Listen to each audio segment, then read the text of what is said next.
Hello and welcome to The Reasonably Good Life. I'm your host, Dr. Mike Brooks. This is a podcast and YouTube channel about using reason to pursue the good life in this complicated world. Since this is the very first episode, I'm going to take a little time to tell you a little bit more about The Reasonably Good Life. So I'm a big U2 fan, full confession there. There's a song called Sunday Bloody Sunday, and it starts out with Bono singing, "I can't believe the news today. I can't close my eyes and make it go away." As the song builds up, Bono expresses his frustration and anger and says, "I'm so sick of it."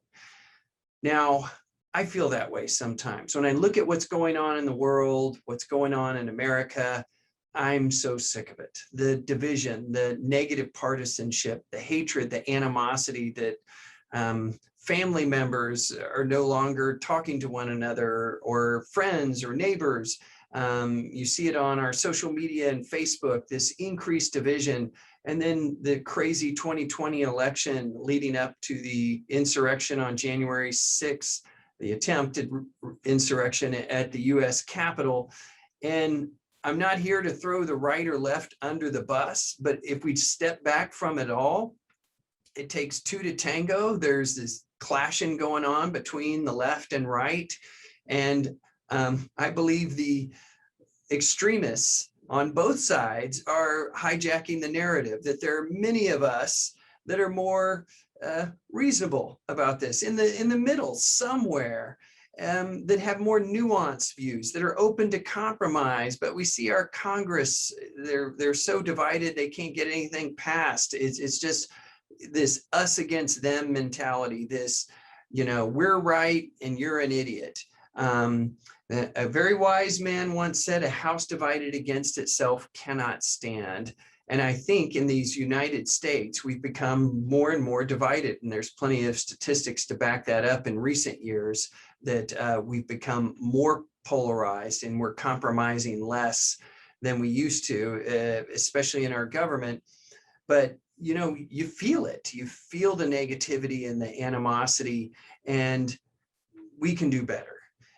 I'm tired of it. I'm so sick of it, even within myself. So I'm not saying that I have all the answers to any of this. I get just as frustrated as anybody, but I know the right's frustrated, the left's frustrated. We're venting on each other. And I think if we keep this up, it's just taking us down a very dark road. And I think we need to change our course. And I work with clients individually. I do presentations.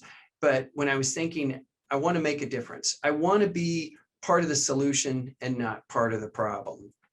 And I thought that maybe doing this podcast and YouTube channel would be one way to contribute. Maybe it doesn't end up making much of a difference, but I have to do something to try to make this a better world. And if I can influence just some people, maybe that's the best I can do. But I know I'm not the only one. You may be listening to this too, because you're tired of how things are going and you want to change of direction. What I do know is that it all starts with us. When we look at the societal problems, the individual, it's all connected. Like what's going on within us is reflected in society. So the changing society, really hard to do, but the change starts with us. I'm thinking of another U2 song Bono sings, "I can't change the world, but I can change the world and me." The Reasonably Good Life is about growth, improvement, transcendence, about getting unstuck out of the polarized trap that we're in right now, so that we can do better when we transcend these problems. But it starts with us. I think of Michael Jackson's song "Man in the Mirror," when it's all about that change starts with looking in the mirror. So it starts with us. And as we change ourselves, as we grow and improve, society cannot help but benefit. So that's what we do at an individual level. It is not selfish to work on these things, because again, if we want to change society, we have to change ourselves first. And it's not that we're rotten to the core. It's not that America's rotten to the core. There are great things about the world, America, ourselves, right? And there's room for improvement. So that's what I'm about. That's what I'm here for. I'm on this journey with you because I know I stumble, I fall, I get angry and frustrated and say the wrong things sometimes. But all these are growth opportunities for me to learn and do better. And I hope you join me on this journey in the reasonably good life. Also, the reasonably good life is not about perfection. It's not about doing our best all the time or knocking it out of the park. It's about the reasonably good life, that we can use reason to pursue the good life, but the good life is not the perfect life. As Voltaire said, the perfect is the enemy of the good. So the reasonably good life is the good enough life, because ironically, trying to pursue perfection and trying to knock it out of the park all the time leads to a lot of stress, anxiety, depression, and suffering, basically. So if we can kind of lower the bar and say, let's just aim for the reasonably good life, we'll all be better off. So that's what the reasonably good life is about. Now, let me tell you a little bit more about myself. So what has inspired me over the years is a psychologist. I pull from a number of things, and hopefully it creates a bit of a unique voice or a unique take on things. But I'm a big fan of ancient wisdom traditions like Taoism, Buddhism, Stoic philosophy, but even pulling from other religions like Christianity and Hinduism. I don't know as much about Islam, but I believe every religion has deep wisdom within it. And I love trying to tap into some of those things and then say, how can it help us today live a better life? I also pull from psychological literature, research, what other experts are saying to try to understand things better. And then again, see, well, how do we use this to live a better life? I'm tapping into my professional experience as a psychologist. So I've worked with hundreds of clients over the years, definitely lost track, but all different settings, all different presenting problems and struggles. And so I'm using those experiences to help inform me. It's like, what helped other clients? Maybe that can help you and myself, because I include myself in here. I am a big, I'll just out myself. I'm a big nerd. I love, or geek, maybe geek's a better term, but I love Star Wars, Star Trek, Game of Thrones, Battlestar Galactica, Lord of the Rings, just, you name it. I love all those things, sci-fi, fantasy, but pop culture and songs, movies, TV shows. And so some of the wisdom I believe that can guide us in our lives today comes from pop culture. It's all around us. So that's one of the things I want to tap into and have some fun with it throughout the podcast and the YouTube channel. So I'll be sprinkling that in there quite a bit. And I want to reach out to you, because as you find different sources of inspiration, I would love for you to reach out and share those things with me. And I'll give you the contact information to do so. So in your own personal stories as well, there might be some experiences you've had that have taught valuable lessons that have served you well in your life. And if you're willing to share those, and I'll figure out the format, exactly how I'm going to do that, but I would love to hear from you. So one thing you might be asking is, do we need another podcast? And the truth is, not really. I mean, there is so much information out there these days. It's overwhelming, really. And honestly, I feel a little guilty about even doing a podcast, because now I'm adding to this information overload. And I imagine every podcaster and every YouTuber has this same kind of struggle. It's like, we want to believe we're adding something to the universe, but in a way, everybody adding something to it takes something away because we're so overwhelmed. But bear with me, we'll give it a try. Again, I'm like nothing ventured, nothing gained. So that's what I believe, and that's what we're doing here with this podcast. I'm hoping, I mentioned that I'm working on another book, that through this process, through researching, through presenting on these different topics, that it'll also be material that I use in the book that I'm working on, that's more broadly about well-being and how to live a better life in this complicated world. So with this podcast, I have 7 key principles. I'm calling them principles. I don't know what else to call them. They could be caveats, maybe disclaimers, but I'll be referring back to these because what I'm anticipating is, as I present, people will be like wanting to email me things and send me messages and maybe put me in check. And I want to say, look, there are a lot of caveats on the front end to this podcast.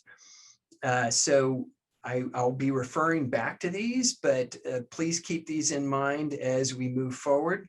But the first is, this podcast is about helping people improve their lives and life satisfaction and reducing suffering.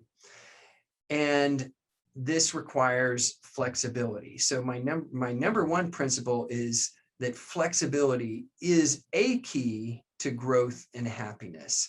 So much of this podcast is about being more flexible, encouraging you to be more flexible, encouraging myself to be more flexible, because we cannot grow and learn without flexibility. And I believe that that's one of the reasons we're here on this earth, is to grow and learn, and that necessitates our flexibility. And in this, I'm more concerned with being effective than being right. Now, there's an overlap between being right and being effective, but truth isn't always the way to go. There's some truths in the world that if we stick to them, they're pretty depressing and don't help us grow and learn and be a better person. So sometimes it's more important to pivot and focus on being effective than on being right. And throughout this podcast and the YouTube channel, I will be offering tips and strategies that you can use. So I'm big about, like, even reading books and hearing TED Talks and things like that. It's like, what do we do with this? How do we live a better life? And that's what this podcast is about. And I hope that I can give you some nuggets along the way that you can use. Okay. So that's principle 1. Principle 2 is, there is no truth. And what I mean by this is, there are very few things in this world that are absolutely true. So almost everything I say, there's going to be an exception to it. So what I'm speaking about are some general truths, but not absolute truths, so that they're always true in all cases.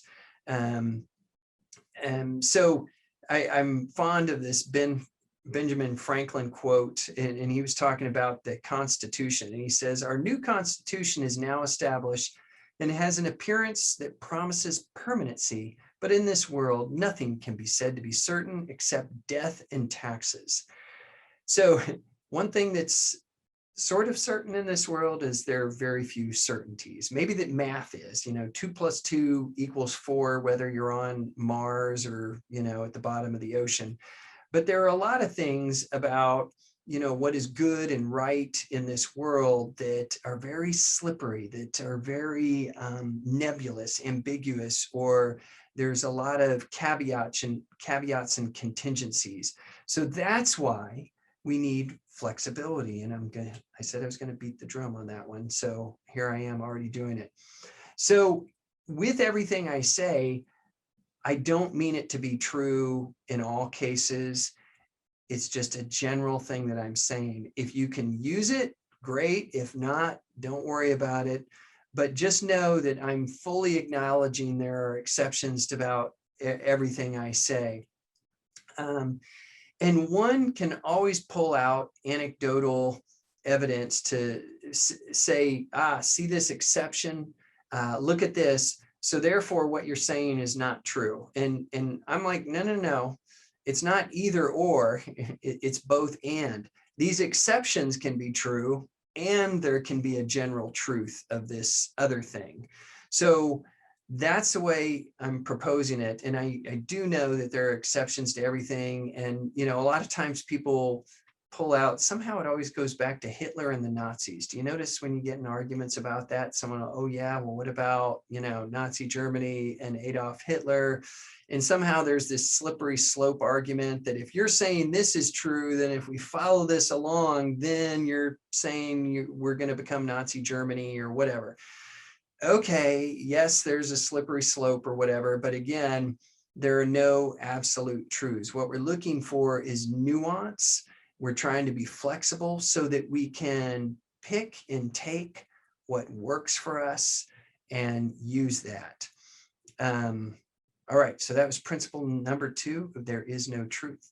Principle number 3, there's almost, I don't know, I'll say nothing completely original in what I say. There's so many books, so many super brainiacs out there that have presented on what I'm talking about, that have written books about it, that it's, ancient wisdom.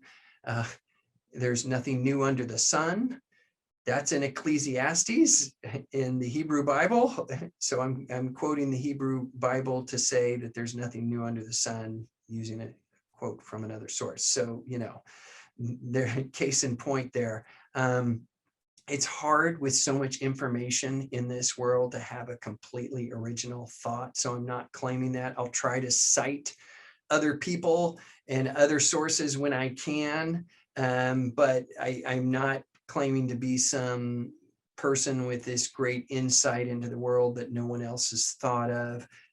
However, that said, perhaps I say it in a way that resonates with you, and that's what matters. So I'm trying to come up with ways that can click with you as the listener, you as the viewer, and that you can put to use in your life.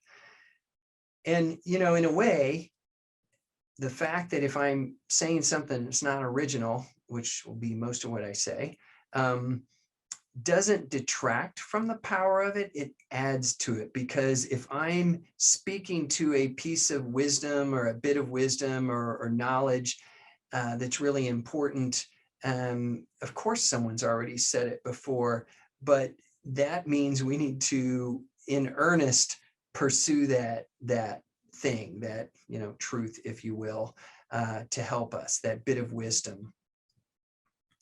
Okay, principle number 4, I am not here to argue with anybody. I've been blogging for a couple years on Psychology Today under Tech Happy Life. As I said, they used to allow comments to blogs, and it was amazing some of the comments I would get, like some really hateful ones on where I thought I was trying to have a balanced view. I'm not here to argue with anyone. If you don't like what I have to say, that's okay. There's other people to listen to, other things to pursue. I don't mean to offend anyone. I mean to maybe challenge you in ways, but again, not here to argue with you. So if something I say really pushes a hot button, I'm sorry, that's not my intent, is to be in your face and controversial and say stuff to piss people off and go viral or whatever. That's not what I'm here for. I'm trying to help you live a better life. I'm trying to help me live a better life. We're all in this crazy world together, and maybe we can help each other along. But I'm past the point in my life where I really like to argue. I find it pretty pointless most of the time to argue with people. So if you're looking to argue, there are other places to go for that. Please not with me. But if you have something to offer, something to say that you want to add, please do. And again, I'll provide that way to add some information or send me some thoughts. But again, I don't want to get in a argument. Okay, that was principle 4. Okay, principle 5 is I'm hypocritical and biased as well, just like everyone else. I'm not claiming that I have some special insight or clarity of vision so that I see things in an unbiased way. I'm human. Humans are biased. Therefore, I am biased too. And that's how it works. And I don't, claim that I have, unshackled myself from any biases. There's a, if I claim that I am unbiased, there's a bias called the blind spot bias, if you think you're less biased than other people. So I can't even claim that. Otherwise, I'm falling victim to that bias.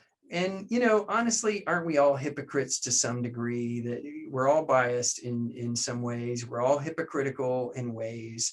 There's no one in this world who has their goals and values and aspirations and always acts in accordance with those. We fall short, to err as human, all that sort of thing. So a lot of what we're covering, it reminds me of what I need to focus on as well and work on my own biases, because I think the biases get in the way of us living more effectively. So we'll be covering a lot of those in this podcast and YouTube channel. So principle number 6 is try things you like and toss the rest. Again, like everything I say isn't going to be good for everyone. It's not going to fit for everyone. It may not fit for you, but use what you like, and don't throw out the baby with the bathwater. That was one of the sayings my mom used to say. She was full of pithy maxims, so I'll be channeling her at times. But yes, don't throw out the baby with the bathwater. There'll be some things I say and you're like, that doesn't apply to me. I don't find that useful. But other people might, and there'll be something else later on that maybe you do hear and you're like, oh, well, I like that, but I don't like this. Okay, that's expected. That's how life works. It's not going to be that everything I say is useful. So just know it's fine if some of the things, the tips and strategies don't apply to you, but try to listen on, and there may be some things later on that do apply to you. So, the last is principle 7 is this is my journey too. So I mentioned this before. I repeat myself, and I'll repeat myself again later on, but I am on this journey. I'm human. I'm full of flaws. I've made many, many mistakes throughout my life, and I keep making mistakes. I keep making some of the same mistakes many times. You'd think you'd learn after 100 times of certain mistakes not to make it again, but I do those too. But I'm on this journey with you. I'm, when I'm presenting on any of this stuff, I'm also thinking, am I doing this? Is this how I live? And all the years I've met with clients and I try to work with them on things, invariably I'm going, I haven't been doing that lately. Maybe I need to work on that. So part of this whole podcast will be information that I hope you, the listener, can benefit from, but then it's also, I'm talking to myself as well. I include myself as part of the audience. And I try to practice what I preach, but, I don't always hit it. I try to be flexible. I said I'm going to pound that drum of flexibility. The reason I'm so on it, one of the reasons anyhow, is throughout my life, I think I've been fairly rigid about a lot of things. I was one of those people who used to like to argue that I had to be right, and I'd argue about stupid stuff. And for what? I look back and I'm like, it's kind of a dingbat, trying to argue these stupid things. And I try not to these days. I try to be effective over being right. But here's one of these ironies is I'm so into flexibility and the importance of it that I can be inflexible about the need for flexibility. So if someone doesn't agree with my view that we should be flexible, I'm very rigid and can be judgmental about that. So I'm aware of that. I'm working on it. But I'm on this journey too. I'm learning a lot, and I hope to learn a lot from you guys. And I will tweak things along the way. So what I say in early episodes, there'll be things I come back with later on that I add on.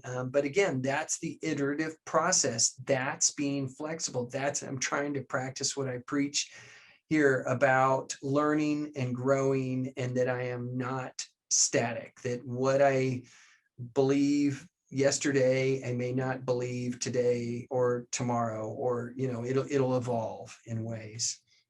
So anyway, that was principle 7. I'm on this journey too. This has been the very first episode of The Reasonably Good Life with your host here, Dr. Mike Brooks.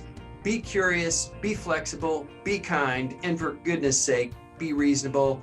Thanks a lot for joining me today, and I hope you join me in my next episode. Bye-bye.